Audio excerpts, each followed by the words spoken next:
vámonos de viaje, te enseñaré un paisaje. Prepara tu equipaje, que esta noche obligado voy a hacer que te relajes.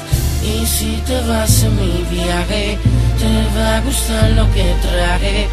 Prepara tu equipaje, que esta noche te vas de misión. Sí, sí, sexo pide tu cuerpo, caricias me pide. Sí, sí, así gritas en el procedimiento. Sí, sí, sexo pide tu cuerpo, caricias me pide. Sí, sí, acércate y siénteme por dentro. ¿Qué puede pasar si me llevas a un lugar donde nadie nos vea? Sin rencores, sin problemas, sin importarnos lo que digan o crean. ¿Qué puede pasar si llegamos a ese lugar y nos amamos? Si cariño nos damos, si en uno al otro confiamos. Dime tú, ¿por qué me tienes envuelto?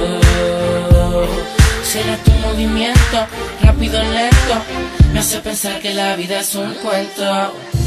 Vámonos de viaje, te enseñaré un paisaje. Prepara tu equipaje, que esta noche obligado voy a hacer que te relajes. Y si te vas en mi viaje, te va a gustar lo que traje. Prepara tu equipaje, que esta noche te vas de misión. Sí, sí, sexo pide tu cuerpo, caricias me pide. Sí, sí, así gritas en el procedimiento. Sí, sí, sexo pide tu cuerpo, caricias me pide. Sí, sí, acércate y siénteme por dentro. Dime si sexo pide tu cuerpo, despacio, yo te lo hago lento.